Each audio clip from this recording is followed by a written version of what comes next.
स्वागत है आपका हमारे channel true crime story Hindi में। दर्शकों, हम यहाँ पर रोज क्राइम की सच्ची घटना लेकर आते हैं। आप पहली बार हमारे चैनल पर आए हैं तो कृपया चैनल को सब्सक्राइब जरूर करें। चलिए शुरू करते हैं आज की सच्ची घटना।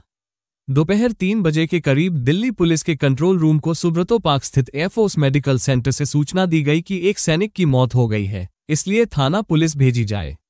यह मेडिकल सेंटर दक्षिण पश्चिमी दिल्ली के थाना कैंट के अंतर्गत आता है, इसलिए पुलिस कंट्रोल रूम ने तत्काल ये जानकारी थाना कैंट को वायरलेस द्वारा दे दी। ये 10 अप्रैल 2014 की बात है। चूंकि उस दिन दिल्ली में लोकसभा चुनाव का मतदान चल रहा था, इसलिए दिल्ली पुलिस के ज्यादातर पुलिसकर्मी चुनाव ड्यूटी पर थे। पुलिस चौकी सुब्रतो पार्क के चौकी प्रभारी केबी झा की भी ड्यूटी क्षेत्र के पोलिंग बूथ पर लगी थी। पुलिस कंट्रोल रूम द्वारा वायरलेस से जो संदेश प्रसारित किया गया था, उसे उन्होंने सुन लिया था। इसके अलावा थाना प्रभारी ने भी उन्हें वहां जाने का निर्देश दिया था, इसलिए चौकी प्रभारी केबी झा एयरफोर्स मेडिकल सेंटर की ओर रवाना हो गए। दूसरी ओर सूचना मिलने पर थाना कैंट से भी एसआई देवेंद्र कांस्टेबल सचिन के साथ एयरफोर्स अस्पताल के लिए चल पड़े थे।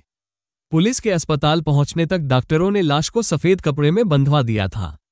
चौकी प्रभारी ने जब वहां के डॉक्टरों से मृतक और उसकी लाश के बारे में पूछा तो उन्होंने सफेद कपड़ों में बंधी उस लाश को दिखाते हुए बताया कि यही एयरफोर्स के सार्जेंट रमेश चंद की लाश है।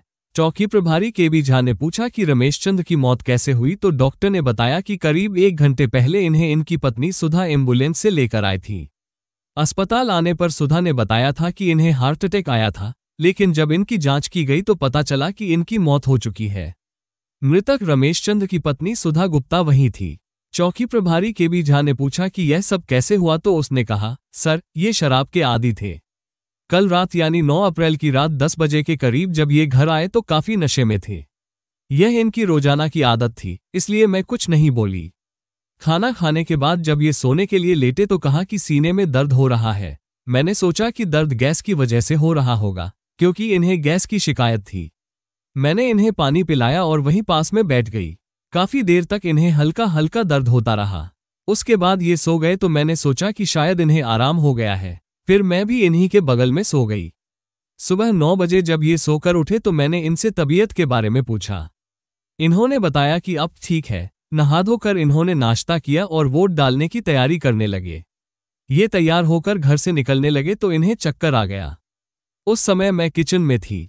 दौड़कर मैंने इन्हें संभाला और इन्हें ले जाकर बेड पर लिटा दिया। 1 बजे के करीब इनके सीने में फिर से दर्द उठा और वो दर्द भी वैसा ही था जैसा रात में हो रहा था। मैंने इन्हें पानी पिलाया, लेकिन इस बार दर्द कम होने का नाम नहीं ले रहा था। उस समय क्वार्टर में मैं अकेली थी। मेरी समझ में नहीं आ रहा था कि क्या करूं। मैं कुछ करती, दर्द अचानक काफी तेज हो गया, फिर यह बेहोश हो गए। मैंने इन्हें हिलाया डुलाया, लेकिन इनका शरीर एकदम ढीला पड़ चुका था। इनके चेहरे पर पानी के छींटे मारकर होश में लाने की कोशिश की, लेकिन इन्हें होश नहीं आया। मैं घबरा गई। भागकर पड़ोस में रहने वाले एयरफोर्स ऑफिसर MP यादव के यहां पहुंची। उन्हें पूरी बात बताकर मैंने इन्हें अस्पताल ले चलने के लिए कहा। उन्होंने फोन करके एयरफोर्स की एम्बुलेंस बुलवाई और इन्हें यहां लाया गया। यहां आने पर डॉक्टरों ने बताया कि इनकी मौत हो चुकी है। सुधा गुप्ता से बातचीत करते हुए चौकी प्रभारी केबी झा ने देखा कि इस स्थिति में जहां महिलाओं का रो रो कर बुरा हाल होता है और वे किसी से बात करने की स्थिति में नहीं होती है, वहीं इसके चेहरे पर लेशमात्र का भी दुख नजर नहीं आ रहा। वो बातचीत भी इस तरह से कर रही है जैसे सब कुछ सामान्य हो। चूंकि उस समय उसके पति की लाश अस्पताल में रखी थी, इसलिए उन्होंने उससे ज्यादा पूछताछ करना ठीक नहीं समझा। रमेश चंद की लाश सफेद कपड़े में लिपटी थी, इसलिए चौकी प्रभारी लाश को भी नहीं देख सके थे। उन्हें यह मामला संदिग्ध लग रहा था, इसलिए उन्होंने सारी जानकारी थाना प्रभारी सुरेश कुमार को दी तो वह भी अस्पताल पहुंच गए। उन्होंने भी सुधा गुप्ता और अस्पताल के डॉक्टरों से बात की। इसके बाद उन्होंने लाश को पोस्टमार्टम के लिए सफदरजंग अस्पताल भिजवा दिया। सूचना पाकर सार्जेंट रमेश चंद के घरवाले भी इलाहाबाद से सफदरजंग अस्पताल पहुंच गए थे। पुलिस ने उनसे भी पूछताछ की थी, लेकिन उनसे कोई खास जानकारी नहीं मिली। पोस्टमार्टम के बाद पुलिस ने लाश मृतक के भाई सुरेश साहू को सौंप दी। सुधा से बातचीत के बाद थाना प्रभारी को भी शक हो गया था, इसलिए उन्होंने चौकी प्रभारी केबी झा को एयरफोर्स कॉलोनी में जाकर गुप्त रूप से मामले की छानबीन करने को कहा था। चौकी प्रभारी केबी झा ने एयरफोर्स कॉलोनी जाकर अपने ढंग से सार्जेंट रमेश चंद की मौत के बारे में पता करना शुरू किया। इसी पता करने में उन्हें एयरफोर्स के एक अधिकारी ने बताया कि पूरी कॉलोनी में इस बात की चर्चा है कि मृतक रमेश चंद की पत्नी सुधा गुप्ता का पड़ोस में ही रहने वाले 17 वर्षीय अमित से प्रेम संबंध है। ये बात कहाँ तक सच है वो कुछ कह नहीं सकते। कॉलोनी में रहने वाले एयरफोर्स कर्मचारियों की पत्नियों ने अपना एक एसोसिएशन बना रखा था। उस एसोसिएशन में सुधा गुप्ता भी थी। चौकी प्रभारी साजंट की मौत के बारे में पता करने के लिए जब एसोसिएशन की महिलाओं के पास पहुंचे तो उन्होंने साजंट की मौत पर अपना संदेह जाहिर करते हुए उनसे सुधा गुप्ता के आचरण के बारे में पूछा तो संयोग से वहां मौजूद सुधा गुप्ता बोल पड़ी, सर, मेरे ही पति की मौत हुई है और आप मेरे ही ऊपर इस तरह का आरोप लगाकर मुझे बदनाम कर रहे हैं। यह अच्छी बात नहीं है। मैडम, हमारी आपसे कोई दुश्मनी नहीं है कि हम आपको बदनाम करेंगे। जिस तरह की बातें हमें सुनने को मिल रही हैं, हम उसी के आधार पर यह बात कर रहे हैं।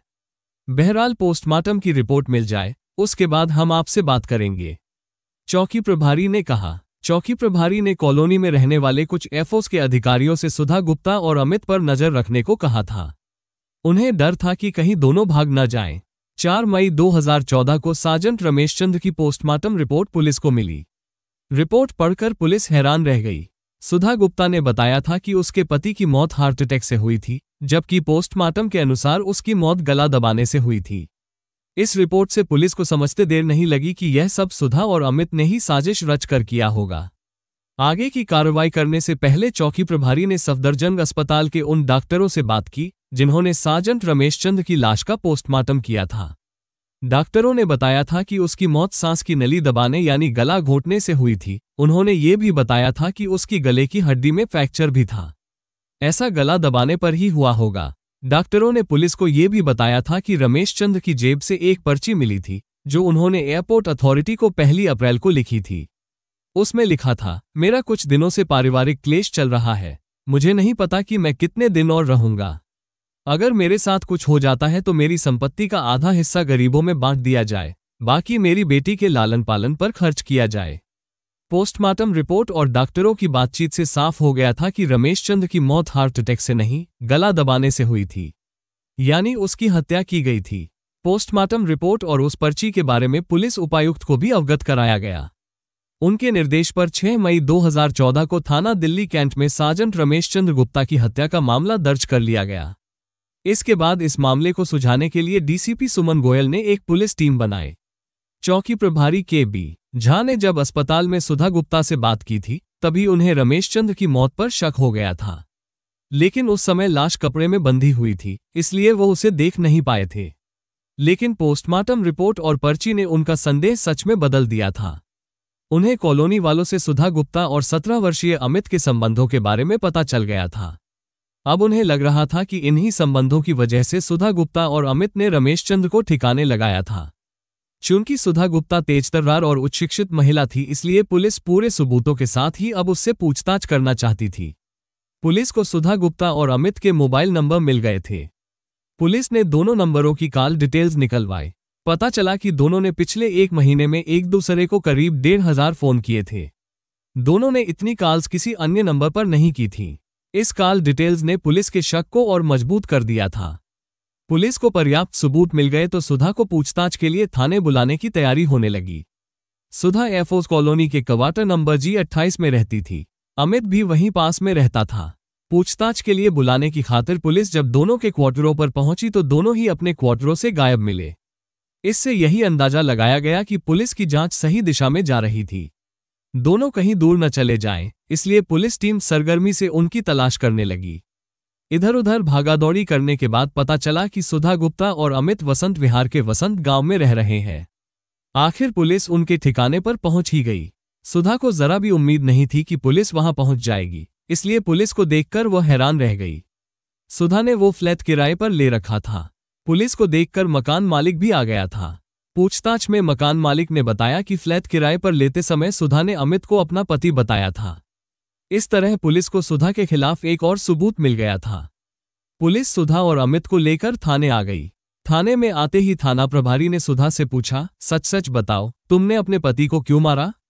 सर, मैं भला अपने पति को क्यों मारूंगी? उनकी मौत तो हार्ट अटैक से हुई थी। तुम ये बात इतने दावे के साथ कैसे कह सकती हो? तुम्हें कैसे पता चला कि मौत हार्ट अटैक से हुई थी?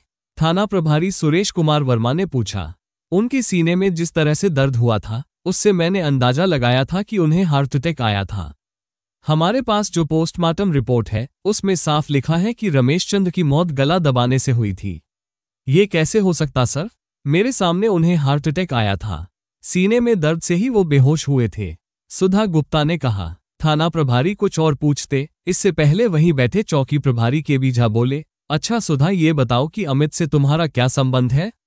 अमित मेरा स्टूडेंट है, मैं उसे ट्यूशन पढ़ाती हूँ, सुधा ने कहा। ये तो हमें भी पता है कि तुम उसे ट्यूशन पढ़ाती थी, लेकिन मैं उस संबंध के बारे में पूछ रहा हूँ जो सबकी नजरों से छिपा रखा था। तुम पढ़ी लिखी और समझदार हो, फिर भी इस तरह का गलत काम कर रही थी। क्यों उस बच्चे की जिंदगी बर्बाद कर रही हो? सर, आप क्यों बिना मतलब हमें बदनाम कर रहे हैं? हम बदनाम नहीं कर रहे हैं, बल्कि सही कह रहे हैं। तुम अपने फोन की कॉल डिटेल्स देखो। चौकी प्रभारी ने उसे कॉल डिटेल्स दिखाते हुए कहा, तुम दोनों ने पिछले 1 महीने में 1500 से ज्यादा फोन किए हैं। ऐसा कौन सा काम था जो तुम उससे रात दिन बातें करती रहती थी? इसके अलावा वसंत गांव में तुमने जो फ्लैट ले रखा था, तुम उसमें उसे अपना पति बताकर रह रही थी। मेरे ख्याल से तुम्हें अब पता चल गया होगा कि मुझे सब जानकारी मिल गई है, इसलिए अब तुम्हें सच्चाई बता देनी चाहिए, वरना तुम्हें पता ही है कि पुलिस चाहेगी तो सच्चाई उगलवा लेगी। चौकी प्रभारी के इतना कहते ही सुधा रो पड़ी। हथेलियों से आंसू पोंछते हुए उसने कहा, सर, वह तो केवल नाम के पति थे। किसी भी औरत को सिर्फ पैसा ही नहीं चाहिए, पैसे के अलावा भी उसकी तमाम जरूरतें होती हैं। इस बात को वो समझते ही नहीं थे, बल्कि इधर घर में काफी क्लेश करने लगे थे। इसके बाद सुधा ने पति की हत्या के पीछे की जो कहानी पुलिस को सुनाई, वो कुछ इस प्रकार थी। रमेश चंद्र मूल रूप से उत्तर प्रदेश के जिला इलाहाबाद के गांव लालबिहारा के रहने वाले थे। 19 साल पहले वो एयरफोर्स में सार्जेंट के रूप में भर्ती हुए थे। अनेक जगह नौकरी करने के बाद उनका तबादला दिल्ली हुआ तो उन्हें रहने के लिए सुब्रतो पार्क स्थित एयरफोर्स कॉलोनी में G28 नंबर का फ्लैट आवंटित हुआ। दूसरी मंजिल पर स्थित इस फ्लैट में वो अकेले ही रहते थे। करीब 5 साल पहले उनकी शादी गोरखपुर के सैनिक कुंज में रहने वाली सुधा गुप्ता से हुई थी। सुधा के पिता भी भारतीय वायुसेना में नौकरी करते थे। बीकॉम पास सुधा की जब शादी हुई थी, तब वो 23 साल की थी, जबकि रमेश चंद्र 35 साल के थे। दोनों की उम्र में 12 साल का अंतर था। शादी के बाद सुधा पति के साथ दिल्ली आकर सरकारी क्वार्टर में रहने लगी थी। कुछ दिनों तक उनकी गृहस्थी ठीक ठाक चली। उसी बीच सुधा एक बेटी की मां बनी। शादी के बाद भी सुधा अपनी पढ़ाई जारी रखना चाहती थी। इसके लिए उसने पति से बात की तो उसने इजाजत दे दी। सुधा कानपुर यूनिवर्सिटी से पत्राचार द्वारा एमकॉम करने लगी। रमेश चंद्र रोज शराब पीते थे। एक तरह से वो शराब के आदी थे। शाम को घर लौटते तो शराब के नशे में धुत होते थे। सुधा ने उन्हें बहुत समझाया, लेकिन उन्होंने अपनी आदत नहीं बदली। रोज रोज एक ही बात कहने से रमेश चंद्र चिढ़ने लगा। इसके अलावा सुधा की सबसे बड़ी समस्या ये थी कि रमेश चंद्र उसकी जरूरतों पर बिल्कुल ध्यान नहीं देते थे।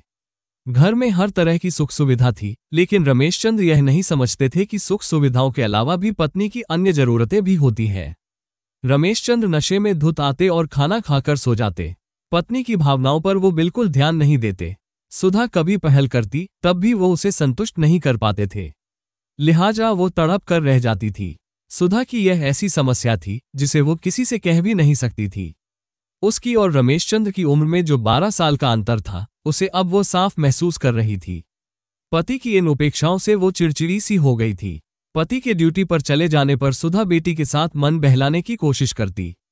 अब तक सुधा की एमकॉम की पढ़ाई पूरी हो चुकी थी। खुद को व्यस्त रखने के लिए सुधा पास ही संकुल कोचिंग सेंटर में पढ़ाने जाने लगी। इससे उसका समय भी कट जाता था, साथ ही 4 पैसे भी मिल रहे थे। उसी कोचिंग सेंटर में अमित पढ़ने आता था। 11वीं में पढ़ने वाले अमित को सुधा कॉमर्स पढ़ाती थी। अमित के पिता भी एयरफोर्स में थे। रहने के लिए उन्हें जो फ्लैट मिला था, वो सुधा के फ्लैट के करीब ही था। इसलिए सुधा अमित को अच्छी तरह से जानती थी। अमित की उम्र 17 साल जरूर थी, लेकिन हष्टपुष्ट होने की वजह से वो अपनी उम्र से काफी बड़ा लगता था। वो थोड़ा मजाकिया स्वभाव का था, इसलिए उसकी चुलबुली बातें सुधा को बहुत अच्छी लगती थीं। पति से असंतुष्ट सुधा अमित में दिलचस्पी लेने लगी थी। उसे लगा कि जो ख्वाहिश उसे बेचैन किए है, वो अमित से पूरी हो सकती है। लिहाजा उम्र में 11 साल छोटे अमित को वह प्यार के जाल में फांसने की कोशिश करने लगी। अब वो पढ़ाई के बहाने अमित को अपने कमरे पर बुलाने लगी। अमित भले ही नाबालिग था, लेकिन अपनी टीचर सुधा के हाव भाव और बातों से उसके मन की बात को समझ गया था। इसलिए सुधा की पहल से वह खुद पर नियंत्रण नहीं रख पाया और एक दिन उसने वही कर डाला जो सुधा चाहती थी। ये करीब 6 महीने पहले की बात है। एक बार उन्होंने सीमाएं लांघी तो ये रोज का नियम बन गया। रमेशचंद्र के ड्यूटी पर चले जाने के बाद सुधा अमित को अपने क्वार्टर पर पढ़ाने के बहाने बुला लेती। बेटी छोटी थी, वो सो जाती। इसके बाद दोनों को किसी की चिंता नहीं रहती थी। सुधा को जिस चीज की जरूरत थी अब वो अमित से मिल रही थी, इसलिए उसे अब पति से कोई शिकायत नहीं रह गई थी। उसने पति से लड़ना झगड़ना भी बंद कर दिया था। रमेशचंद्र यह नहीं जान पाए कि पत्नी में अचानक ये बदलाव कैसे आ गया। उन्हें लगता था कि सुधा अब समझदार और जिम्मेदार हो गई है। बहरहाल घर की रोज रोज की किचकिच बंद होने से वह खुश थे। इस तरह अमित और सुधा को रमेशचंद्र से कोई दिक्कत नहीं हो रही थी। सुधा अमित को इस कदर चाहने लगी कि वो उससे शादी करने के बारे में सोचने लगी। अमित भी इसके लिए तैयार था, लेकिन यह भी सच है कि यह खेल कितना भी छिपाकर खेला जाए, इसकी भनक लग ही जाती है। रमेशचंद्र की गैरमौजूदगी में अमित का रोज रोज उनके घर जाने से लोगों को शक होने लगा। सुधा और अमित को लेकर एयरफोर्स कॉलोनी में तरह तरह की चर्चा होने लगी। जब इस बारे में रमेशचंद्र को पता चला तो उन्होंने सुधा को समझाया कि वह अमित को अपने घर न आने दे, क्योंकि उसे लेकर लोग उस पर शक कर रहे हैं। लोग जो कहते हैं तुमने उस पर विश्वास कर लिया। सुधा तुनक कर बोली, अगर वो मेरे पास पढ़ने आता है तो लोगों को न जाने क्यों तकलीफ होती है। लोगों से अपना घर तो संभलता नहीं, दूसरों के घरों में ताक-झांक करते हैं। मेरे सामने कोई कहे तो मैं बताऊं। मेरे ख्याल से तुम अमित को पढ़ाना बंद कर दो। वैसे भी तुम्हें पैसों की क्या जरूरत है। हमारी एक ही तो बेटी है जो मैं कमाता हूं, वह हमारे परिवार के लिए काफी है, रमेशचंद्र ने कहा। तुम चुप रहो, सुधा गुस्से में बोली। मैं किसी के कह देने से शांत होकर घर में नहीं बैठ जाऊंगी। मैंने पढ़ाई घर में बैठने के लिए नहीं की है। लोग कुछ भी कहें, मैं अमित को पढ़ाना बंद नहीं करूंगी। सुधा को नाराज होते देख रमेशचंद्र चुप हो गए, क्योंकि उन्हें लगा कि बात बढ़ाने से बेकार ही झंझट होगा। बात जहां से शुरू हुई थी वहीं की वहीं रह गई। पति के समझाने का सुधा पर कोई असर नहीं हुआ। वो अमित से पहले की ही तरह मिलती जुलती रही। कॉलोनी वालों की बातें सुन सुनकर रमेशचंद्र परेशान हो चुके थे। इन बातों से वो खुद को अपमानित महसूस करते थे। वो सुधा को समझाते थे, लेकिन वो रवैया बदलने को तैयार नहीं थी। वो जब भी उससे कुछ कहते वो लड़ने को तैयार हो जाती। सुधा और अमित ने शादी करने का फैसला कर लिया था, लेकिन रमेशचंद्र के रहते यह संभव नहीं था। इसलिए सुधा ने अमित के साथ मिलकर रमेशचंद्र को खत्म करने की योजना बना डाली। 10 अप्रैल 2014 को 10:30 बजे के करीब सुधा ने योजना के अनुसार प्रेमी अमित को अपने क्वार्टर पर बुला लिया। उस समय रमेशचंद्र कमरे में ही थे। जैसे ही उन्होंने अमित को अपने क्वार्टर में देखा, भड़क उठे। अमित ने आगे बढ़कर पूरी ताकत से सार्जेंट रमेशचंद्र की गर्दन पर एक घूंसा मारा। उसी घूंसे में नशेड़ी रमेशचंद्र गिर पड़े। वो गिर ही नहीं पड़े बल्कि बेहोश हो गए। अमित को लगा इसका खेल खत्म हो गया है, लेकिन सुधा ने पति की नाक पर हाथ रखकर देखा तो सांस चल रही है। उसने कहा, अमित अभी इसकी सांस चल रही है, इसे खत्म कर दो। अगर यह जिंदा रहा तो हम बेमौत मारे जाएंगे। अमित झुका और रमेशचंद्र की गर्दन पकड़कर पूरी ताकत से दबा दी। थोड़ी देर में गर्दन लुढ़क गई, यानी उसका खेल खत्म हो गया। दोनों ने रमेशचंद्र की लाश को उठाकर बेड पर रखा। सुधा ने पति की लाश को रजाई ओढ़ाते हुए कहा, अमित अब तुम जाओ, आगे का काम मैं कर लूंगी। अमित चला गया तो सुधा पड़ोस में रहने वाले एमपी यादव के यहां पहुंची और पति को हार्ट अटैक आने की बात कही। उन्होंने एम्बुलेंस बुलाकर रमेशचंद्र को अस्पताल पहुंचाया, जहां डॉक्टरों ने उसे मृत घोषित कर दिया। सुधा ने सोचा था कि हार्ट अटैक की बात बताने पर वो बच जाएगी। शुरू में उसे लगा था कि वो अपनी योजना में सफल हो गई है। पुलिस से बचने के लिए उसने दक्षिणी दिल्ली के वसंत गांव में एक फ्लैट किराए पर ले लिया था, जिसमें अमित के साथ रह रही थी। पति की हत्या के 10 दिनों बाद वो अमित के साथ अमृतसर भी घूमने गई थी। दोनों वहां 3 दिनों तक एक होटल में रुके थे। थाना कैंट पुलिस को सुधा के हाव भाव पर पहले ही शक हो गया था, लेकिन सबूत के अभाव से उस समय पुलिस कोई कार्रवाई नहीं कर सकी थी। परंतु पोस्टमार्टम रिपोर्ट मिली तो पुलिस के हाथ एक बड़ा सबूत लग गया। इसके बाद सुधा को पति की हत्या की बात स्वीकार करनी पड़ी। सुधा से पूछताछ के बाद पुलिस ने अमित से भी पूछताछ की। उसने भी वही सब बताया जो सुधा ने बताया था। इसके बाद पुलिस ने रमेशचंद्र की हत्या के आरोप में सुधा को गिरफ्तार कर 9 मई 2014 को पटियाला हाउस में महानगर दंडाधिकारी धीरज मित्तल की अदालत में पेश किया, जहां से उसे 2 दिनों के पुलिस रिमांड पर लिया गया, जबकि नाबालिग अमित को दिल्ली गेट स्थित बाल सुधार गृह भेज दिया गया। 2 दिनों बाद 11 मई को पुनः सुधा को अदालत में पेश किया गया, जहां से उसे न्यायिक हिरासत में भेज दिया गया। सुधा के साथ उसकी 2.5 साल की बेटी भी उसके साथ जेल चली गई, क्योंकि उसने ससुराल वालों को बेटी सौंपने से मना कर दिया था। लिहाजा मां के गुनाह की वजह से बेटी भी जेल की चारदीवारी में कैद है। मामले की जांच थाना प्रभारी सुरेश कुमार वर्मा कर रहे थे। मिलते हैं दर्शकों एक और सच्ची कहानी लेकर, तब तक अपना ख्याल रखें और जुर्म के खिलाफ लड़ने की इस मुहिम में हमारा साथ देने के लिए कृपया चैनल को सब्सक्राइब और वीडियो को लाइक जरूर करें। जय हिंद।